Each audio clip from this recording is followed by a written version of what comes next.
Previously on Popping Collars.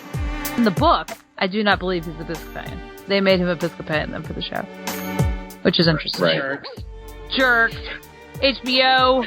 Come on. HBO. Just throw a priest on there as a consultant. That's all you guys do. I'll help you. I'll help you out. There are lots of priests out there who would love that job. That's right. I'll come be your cast chaplain. The crew. HBO. I love craft services. Come find me.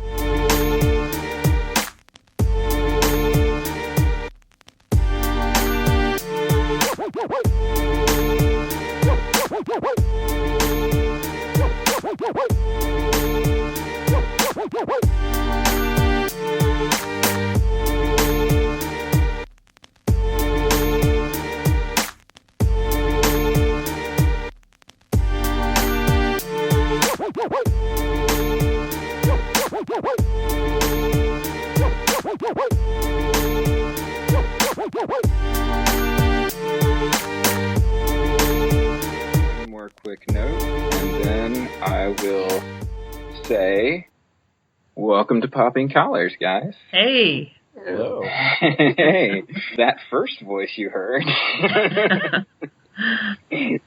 with the big old hey is Michelle Meech. Second time back with us at Popping Collars. Always glad to be here, Greg.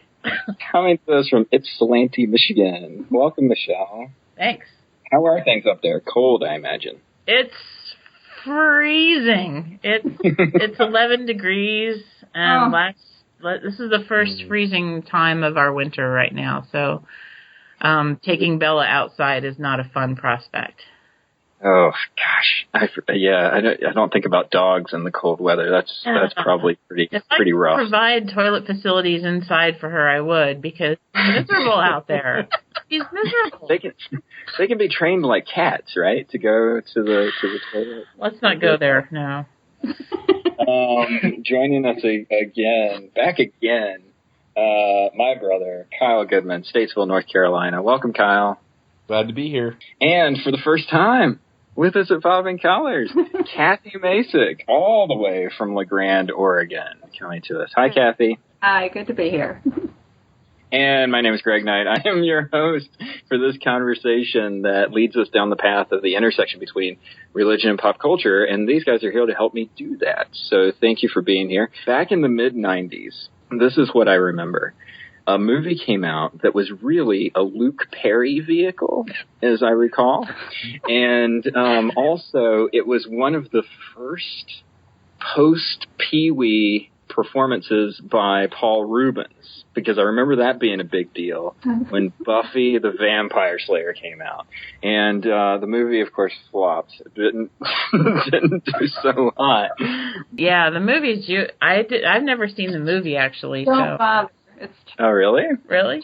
I don't. It's nothing like the TV show. Yeah, Joss Whedon got kicked off the project apparently partway through. Of the movie? Yeah. It got taken out of his hands. The movie's been fairly early on. We have it because Thorman likes complete collections. So we have the movie, but it's still in its wrapper. So it's completed. I love it. Oh, wow. I hate it, but I have to have it. But it stuck around in people's consciousnesses long enough for the creator, Joss Whedon, to kind of pitch the project again, this time to an up-and-coming network, the WB. And it became really a cult phenomenon. This is a show that ran for 8 seasons? 7. 7. 8 in comic book form, which I think there are 10, actually, in the comic book. Hasman has those, too. Yeah. They're great. I've read the comics. Yeah, so 7 seasons of a show that's really kind of an exploration of what it means to be a teenager struggling to survive and the madness that is sort of high school and adolescence. Let me kind of throw this out there. What's one of the early Buffy episodes that you kind of remember? Because I think that Joss Whedon made a point early on of using his Monsters of the Weeks to be metaphors for kind of a teenage condition, a teenage something. And there's always some experience that I think speaks to us personally. So what's an early Buffy that kind of stands out for you? I've got a place to start, Greg. Okay, go for it. I was going to mention the very first scene of the very first episode, and I think in some ways that very first scene is it's sort of a metaphor for what the whole show was about. I remember it well, and I don't necessarily remember all the scenes and all the episodes well, but it opens up in the high school after dark, and a guy and a girl are making their way through the halls. They're about to get up to what teenagers get up to in a high school in the middle of the night. And the whole time, of course, you're thinking that the guy is the vampire, and so the suspense is building because this guy is going to take a bite out of this girl.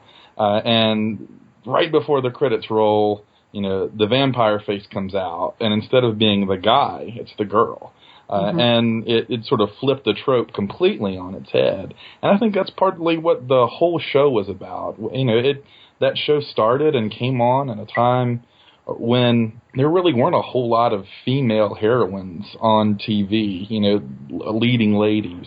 Most of the women's roles, at that time were sort of supporting roles for the male lead. And here was a show coming on that was really in part about empowering women and, kind of pushing against that gender gap. And that very first scene sort of flipped it on its head, and for the rest of the show, we have a strong female lead who is carrying the show and doesn't need to have another strong male, to fight her battles for her. Yeah, I know the scene you're talking about. That's where Darla is introduced right away. Right. Mm-hmm. She's the vampire, and I rewatched the whole thing recently, and that scene stuck out to me for the exact same reason.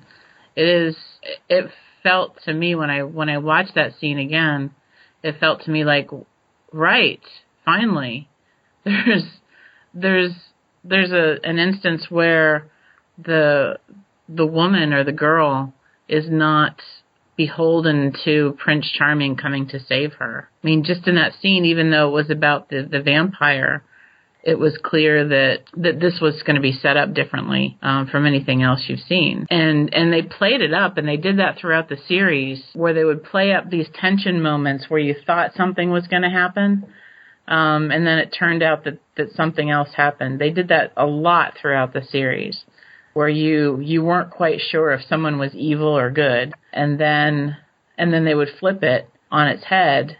But then the main characters, the season regulars, they were written so complexly that there was both light and dark inside of each one of them. And that's something that I appreciated deeply, is that they opened that conversation up so that it wasn't that Buffy was always smart and figuring things out. Sometimes she was an idiot and made the wrong decisions. And then you've got vampires with souls as well. So it really put that on its head as well, not just the male-female dichotomy, or binary, but the good and evil binary too was flipped. And that happened pretty early on, because Angel was introduced pretty early. I can't remember if he was in the first episode or if he was in he was in the first 5, one of the first 5 where he was introduced. But I don't think we found out he was a vampire until maybe episode 7 or 8. I don't know. But that was introduced pretty early on. I think it's interesting what you were talking about the different, dynamics and the characters, and you're talking about Buffy in particular, and that, light and dark dynamic, or that duality of living, as a vampire slayer by night and prototypical high school, teenage girl by day. And in some ways, she was sort of like the female Peter Parker. She always got everything right when it came to slaying the vampires. But, even though she was, the pretty girl, I guess, it was, she never really fit in the high school. She never really found her niche other than her little gang who helped her, kill vampires. It wasn't right, the Scoobies. It really wasn't until she graduated from high school that she even felt like she was validated as being, you know, a part of that community. And of course, by that time, you know, it's really for her work saving the high school again and again and again that she finds appreciation. There was one early episode that, you know, and granted, I haven't seen a bunch, but I have seen a few. But there was one early episode that I really loved that was, and this speaks to the whole Joss Whedon using basically the high school setting and monsters as kind of a metaphor for weird things that happen in high school life. And one of them was the kind of Freaky Friday gone bad episode where the mom was a witch, I think, and she wanted to kind of relive her childhood, and she like took over her daughter's body. Amy. Yeah, the cheerleader. Yeah, and I just always thought that was such a great kind of analogy for the folks that couldn't let go of their past, right? And they just that was like their glory days. And this was a mom who was willing to do anything, even sacrifice her own daughter's, you know, life to relive those moments again, even if they're not hers. And I just thought that was a great kind of way of showing that episode in a really kind of creepy way. It was very creepy, and it was episode 3, so that was pretty early on. Memorized. Yeah, the witches seem to be pretty intense, and once you start getting into the whole Willow storyline and start going down that witch trail, you start to realize like the witches are no nonsense on this show. Like they really have a lot of power. Mm-hmm. And again, it's one of those Whedon ways of kind of reversing the script, right? You know, it's like Kyle was saying with that very first episode. The scene is supposed to end with the girl being chased by the guy. And it's flipped, and it's the girl that's in the position of power, and that's Buffy as the Slayer, and Faith as the Slayer. When after Buffy dies, and Faith comes into the picture, it's always the people that you least expect, or I guess the people that society tells us to least expect to be the people in power, that are the people that seem to have the most power, and that's something that I appreciate about Whedon stuff in general. But especially about Buffy. It does have a lot to tell us about how power is used and who has it and who can sort of lay claim to it and who tries to control it. It's an interesting, you're right, because even at the end of season 6, when Willow tries to destroy the world, it's Xander, the one who has no supernatural or magical powers at all, who... The bumbler, yeah. Yeah, he's the bumbler of the whole series, but he's the beloved character, too. He's the beloved sidekick kind of guy. And it's because he's so transparent. He's just right there. Yeah, and he's the one that stops Willow from stopping the world. He's the one, and it's because he says, "I love you." So let's talk about Angel a little bit. So there's one great moment, I guess it's second season, right, where Angel becomes the big bad, and it all comes out of this moment where he and Buffy have sex with each other. He experiences this moment of great joy and gets his soul, perfect happiness. Right, exactly. And gets his soul back or loses his soul? Loses his soul. So he's able to retain his soul as long as he's morose and brooding. And all Edward Cullen. Yeah, that would be another reason I don't like Angel very much. Yeah. But as soon as he becomes an interesting character, he loses it. But, you know... And again, back to that whole high school trope of sort of being metaphors. What I love about that scenario is that it very much is the, you know, will you still love me tomorrow scenario, right? The anxiety that everyone has, especially women, I would argue, of, you know, once this happens, how are things going to be different between us, like in our relationship and stuff going forward? And having been one of those people that will sometimes change because something got a little too heavy or something got a little too close or a little too intimate, and you start to push those things away, it's easy to identify that. And yet it's happening on kind of a larger kind of supernatural scale here. But it's that simple story of rejection and betrayal that that you really internalize, I think, as a teenager, to the point that tomorrow doesn't seem quite possible anymore. That piece in particular is really interesting because the aftermath of that is that Buffy, she actually sees the school counselor, right? And everyone says, "Oh, let me guess what's going on. You got a little too close to your boyfriend and he changed." And, and she's like, "Well, yeah, that's an understatement, but yeah, that's essentially it." And so it is this, I think you're right about that it is this fear, but it's also this reality that happens when we get too close to people, and we push them away, and we don't trust that the intimacy can be maintained, or that we're safe in that intimacy, or that we're safe being that vulnerable with one another. And it has an effect on Buffy throughout the rest of the series, I think, because her next boyfriend is he's just human, and he pulls that trick on her where he gets her to sleep with him, and he blows her off. That's in college, right? No, he blows her off completely. No, not Adam. No, the guy before. Yeah, the good-looking Parker, right? Yeah, Parker. I think his actor name is Adam. And then she gets with Riley, and she keeps him at a distance until he leaves and says, "You're not letting me in." Yeah. And then she doesn't. Then she gets with Spike. And so it's this series of keeping things that even this, and that's what the complexity of her character is, that she, and it builds throughout the series, is that she is so strong that she doesn't believe anyone can be with her in her strength, and she's got to keep people at a distance. And because of her special calling, whoever she's around is in danger too. So. She has, I think, been sort of thought all along that she can never have a normal life, so why should she try? But she keeps trying anyway. So going back to the very first season, and it's a recurring theme, how many times does she die? Twice? 3 times? Twice, right? Twice. She dies briefly. She dies at the homecoming thing there. Right. And then Kendra comes, and then she dies. Right. And then she dies for sure. Yeah. Yeah. But this idea of sacrifice comes up quite a bit, I would say, on the show. Oh, yeah. It's interesting because, and Kyle was a part of this conversation. We had a conversation about Doctor Who a few episodes back for Popping Collars. And, we were weaving in, there are all these kinds of spiritual and religious tropes that show up. And Chris Arnold made the point of saying, I would imagine the show's creators would interpret these things in a very different way.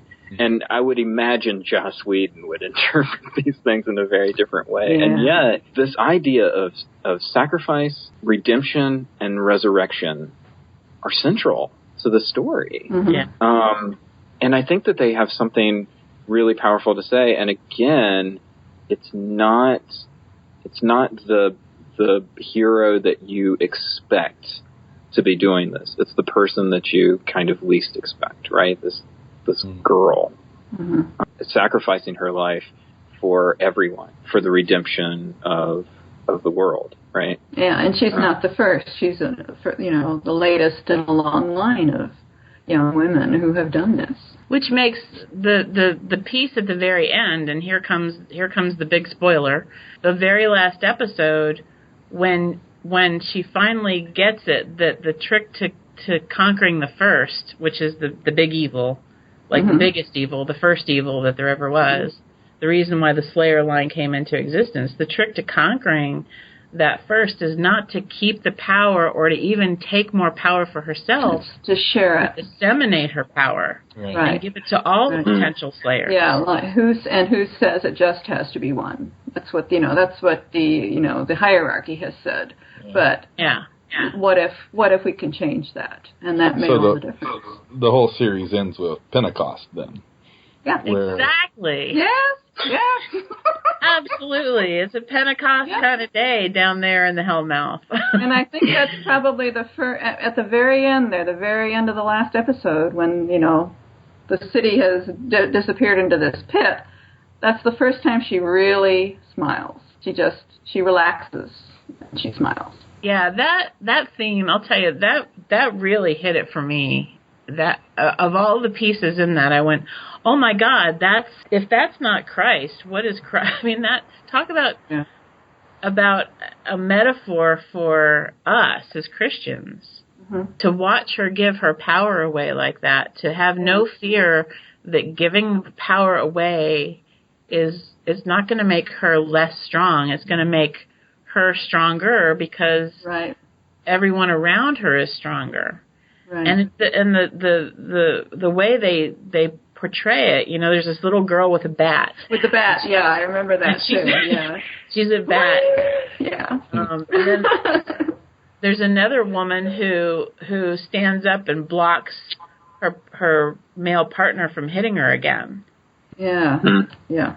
Yeah. So the way they portray that strength, that Slayer strength, is really, really powerful. Yeah. Women, yeah.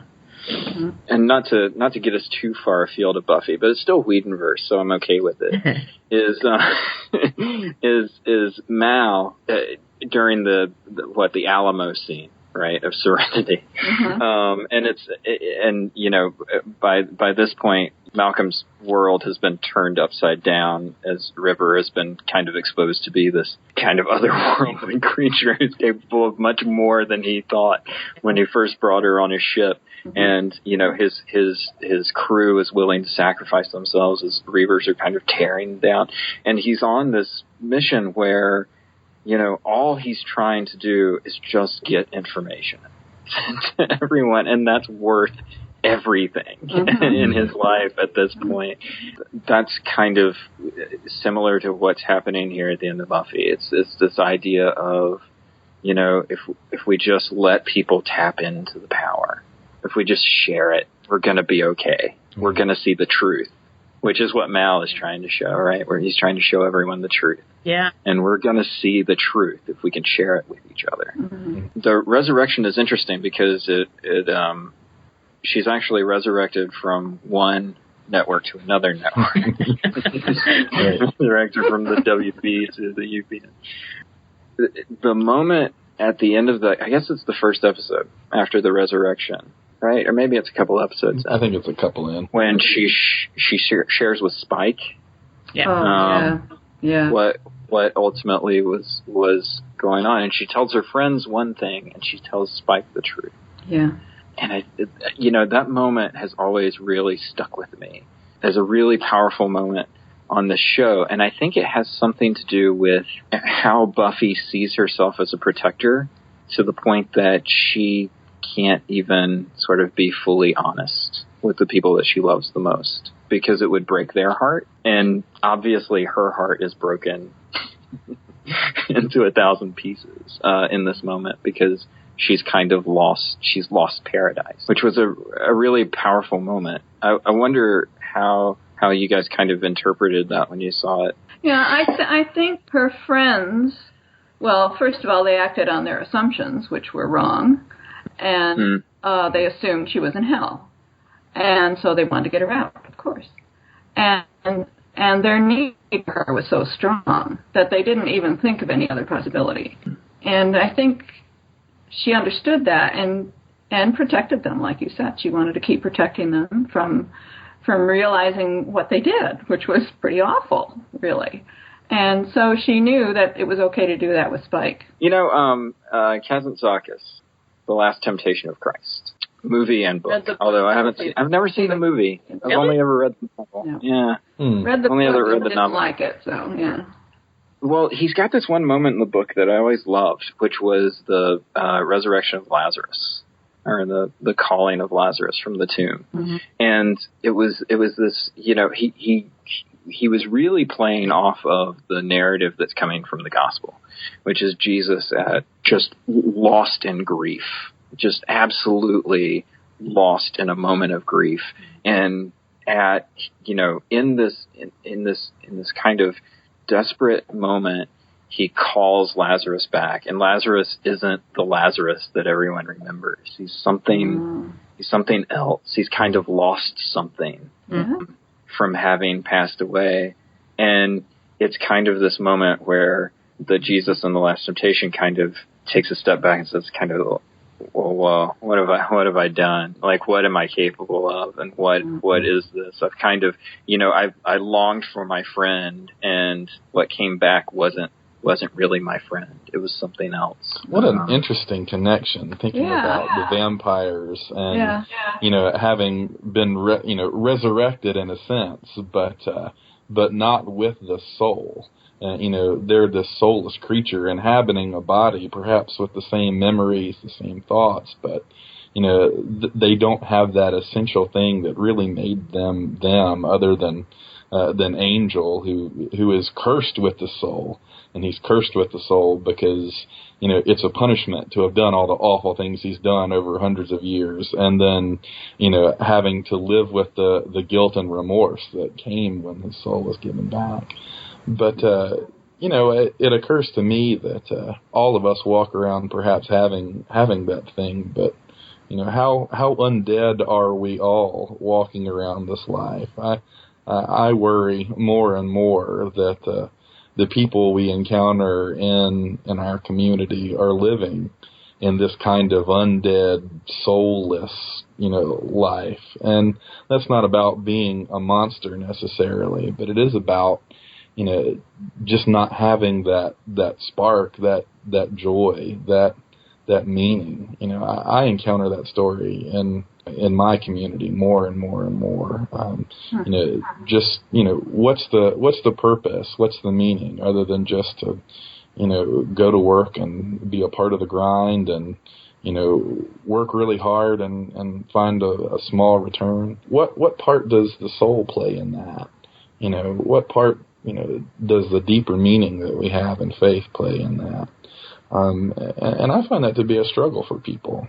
That's how her storyline spins out after she's resurrected. Is she struggles with that. She struggles with, why am I here? I mean, once she gets past the fact that she's been ripped out of heaven, and it may be after the musical number where she tells, where she tells everybody, yeah. So maybe after that, but she struggles with, why am I back? What is this about? Why was I brought back? And then, because the speech at the end of season 5 she gives to Dawn is, the hardest thing in this world is to live in it. And then Dawn has to remind her of that once she's back. And so then I would say that Spike becomes kind of a natural kind of attraction for her to go to at that point. Because, think of someone who's who feels soulless, who feels like they're trying to figure things out. You're kind of drawn to this charisma, I would say, of this creature who's kind of figured out how to do it, how to live kind of the soulless life. Yeah. And yet is on his own path of redemption to becoming something new. I actually wrote a sermon about that. I used Buffy and Spike's relationship as the basis for as a metaphor for transformation, and how people that are on the other side of transformation, because something has happened to Spike by that point. He hasn't gotten his soul back, but something has shifted, and he keeps witnessing to that fact, and it has to do with the chip and his love for Buffy that he's developed, that something has shifted in him, which is why he goes to seek his soul. So there's some kind of transformation that he's gone through by that point, and that Buffy obviously has gone through because she's been resurrected. That on the other side of that, it's like the only people I can talk to are the people that have been through this hell with me. Yeah. That have been through this kind of this experience, because the rest of the world just feels like this plasticine surface, that there's no depth to it. And on the other side of that transformation are the people that you intuitively know get it on some level. Earlier in the conversation, Greg was talking about intimacy and people in our churches kind of, when they come up against that, they kind of run. And I wonder if that's something that might be missing from, our experience of of the gospel story as it's being told in the church. Are we kind of hitting over and over again, a shallow telling of the richest story ever told? I think that's an interesting question for me. It's the foot washing. For me, it always comes back to the foot washing, right? Because that's the minute that Jesus is explicit. Like, do this. Yeah. Right. Why is that not exactly? He doesn't pull any punches, right? Do you get it? Do you understand what I'm telling you? Do this. This is what you do for each other. And yet, that's the one thing that we will never do for each other. Yes. There's so many churches, Greg. I was so used to foot washing out in California. When I got here, I can't find that many that will actually do it. People don't touch each other's feet here. It's too intimate.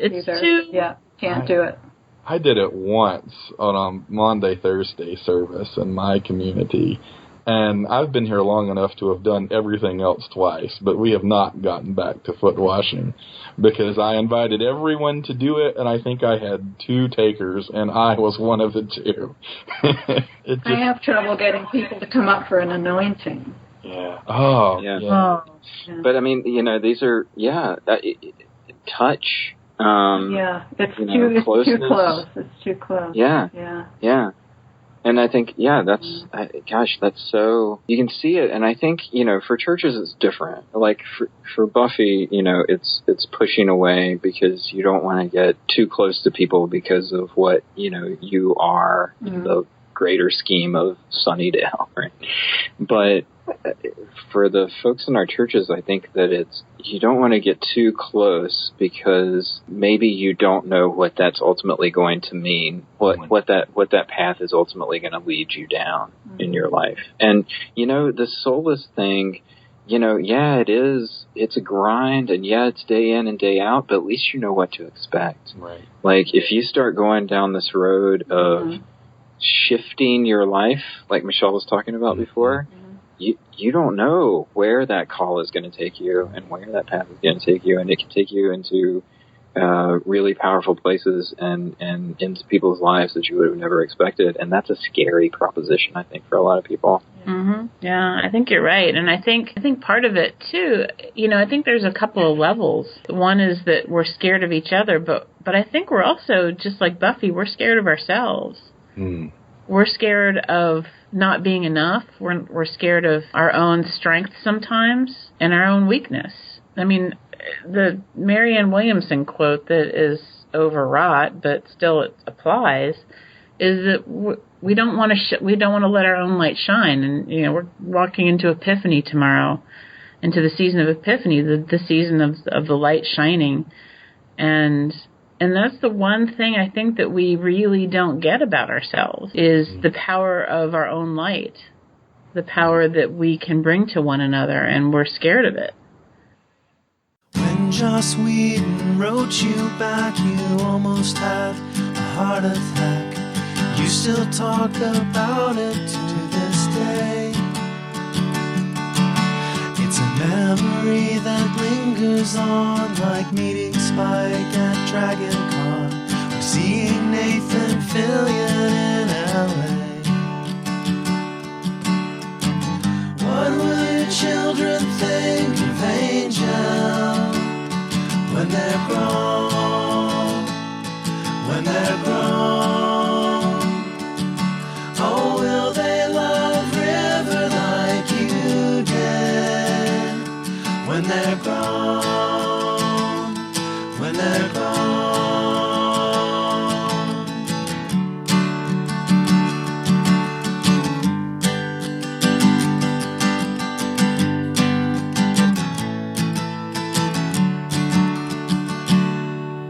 It's got a lot of separation. So now we can do our Go in Pieces segment, where we talk about our ministries, our parishes, what it is that we're doing, and highlights and stuff like that. And we can let people know how to get in touch with us. So, Kathy, how can people find you in LeGrand? Where are you in LeGrand? What are you doing? We're at the corner of 4th Street and O Avenue in LeGrand, Oregon.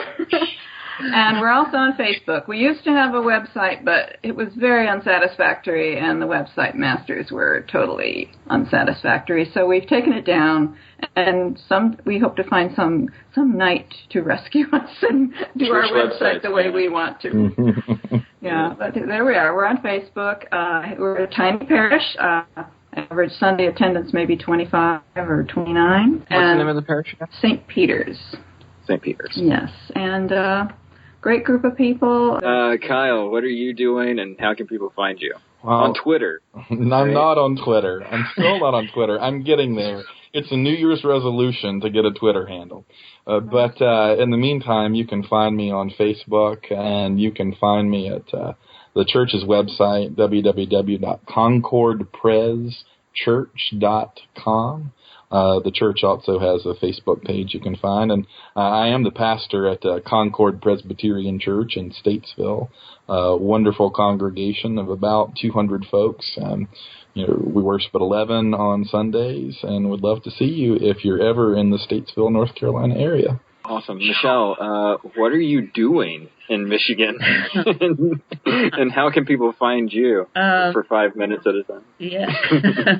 I'm in the southeastern part of Michigan. I work for the bishop's office. I'm the ministry developer, which means that my territory is all over southeast Michigan, Lansing, Detroit, Ann Arbor, Ypsilanti, Pontiac, Jackson, all of it. And most often I'm working with one of my 5 congregations, the total ministry congregations here in the diocese. But I can always be contacted through the diocesan office. A lot of my sermons I post on my WordPress page, which is Folded and Unfolding. And the Buffy sermon is on there, by the way. The Buffy site. Nice. I think I called it Love and Transformation Buffy Style. Oh, and Facebook, too. I'm always on Facebook being obnoxious, so... My name's Greg Knight. I'm at Bethesda by the Sea Episcopal Church in Palm Beach, Florida. Anyway, you can find us online at bbts.org. Popping Collars is all over the place. Exciting news with Popping Collars, actually, is that recently we were ranked number 6 on the top movers list for Stitcher, which is those are the podcasts that are moving up in the ranks the fastest. So we actually leapfrogged 14,000 other shows. We are currently ranked in the top 2,000 on Stitcher, so that's very exciting. We are featured on Episcopal Cafe, which is a wonderful website that I recommend folks check out. And this episode will be on there as soon as possible. We're also, we're on Stitcher. We're on TuneIn. Oh, you can find us on Twitter at Popping Collars. You can find us on Facebook. You can actually friend us on Facebook instead of liking us. Liking us, that's way too corporate. We appreciate friends. So you can friend us. Just search Popping Collars and you'll find us. And you can also email us, poppingcollarspodcast@gmail.com. We're always taking emails. So for everyone here, Kathy, Kyle, Michelle, and everyone involved with Popping Collars, thanks for listening, and keep those collars popped. We'll see you next time.